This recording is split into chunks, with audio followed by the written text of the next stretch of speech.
10, Andrei Rublev. To be fair, anything between 3 and 10 really could have been in any order.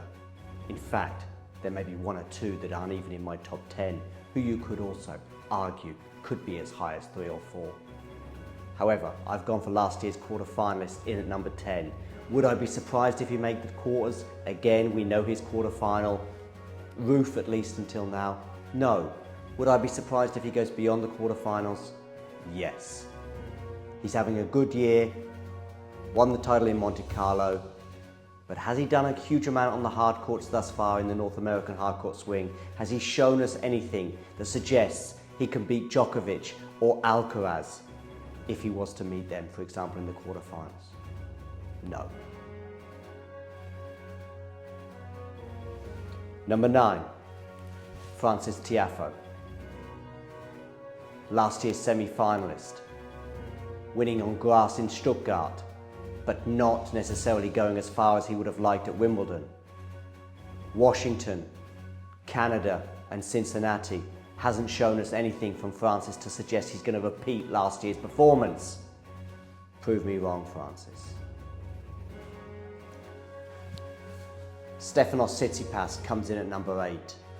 Not really had a great deal of pedigree in New York until now. Lost to Gael Monfils recently. Didn't do anything incredible, in my opinion, in Cincinnati either, that suggests he's going to buck that trend. Let's see. Alexander Zverev is my number 7. He is, unlike some of the other ones, showing a bit of form. He's got to the semi-finals in New York before. Can he get that far again? Kind draw, and he might just do it. Nah, let him line it. Let him line it. Hubie Hurkacz, my number 6. Where is he in your list? Get in the comments below. Hubie Hurkacz is playing well. Is he playing the best tennis of his life? Maybe. Pushed Alcaraz really, really hard in Cincinnati.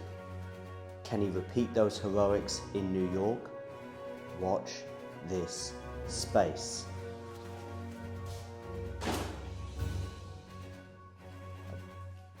Probably better get that.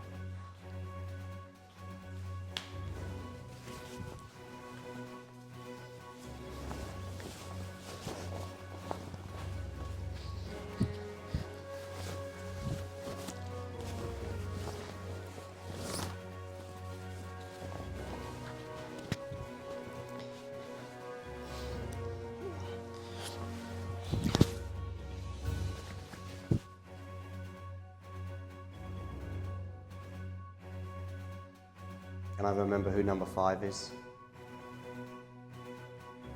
Holger Rune comes in at number 5. Maybe a little bit higher on my list. Maybe you disagree. I just think he has the potential to get that far. I think he has the potential to reach a semi-final. Took a set, of course, off Novak Djokovic in 2021. Has beaten Alcaraz before. We know his ceiling, even if he's rarely reached it during this particular season. Let's see if he can reproduce, though, in the Big Apple. Jannik Sinner is my number 4.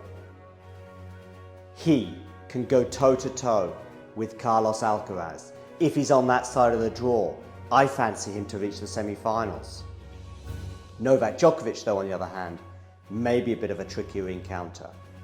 But got to the quarterfinals last year. He had a match point against eventual winner Carlitos Alcaraz. I also think he has made incremental improvements. He recently won a Masters 1000 in Toronto. Can he get to the semi-finals? I think he can. What do you think? Get in the comments section below.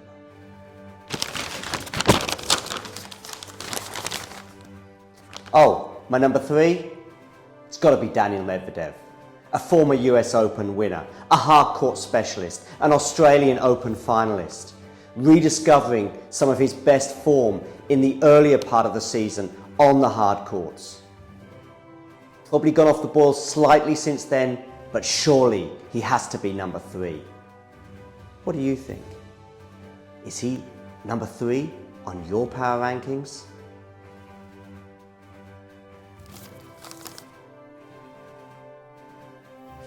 Now it's time to stop at the train station known as controversial.com for my number 2, which is, of course, given it's controversial, Novak Djokovic. 23-time Grand Slam winner. He's won in New York 3 times in the past, albeit that along with the French Open, it is the one that he's performed at worst. 3 times is not bad to have for your weakest slam, I admit. And of course he was in the finals recently as 2021 in his last appearance there. I just think the conditions may favour 1 or 2 other players a little bit more, or maybe one player in particular. Of course, he had that spectacular win in Cincinnati. Can he repeat those heroics in New York? Can he repeat the trick in the Big Apple? I'm just not sure.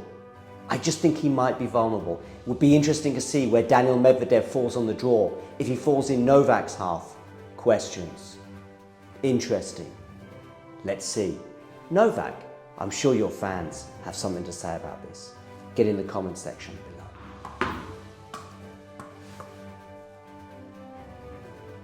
Can you guess who my number 1 is? Come on, ladies and gentlemen, it's not that difficult to work out.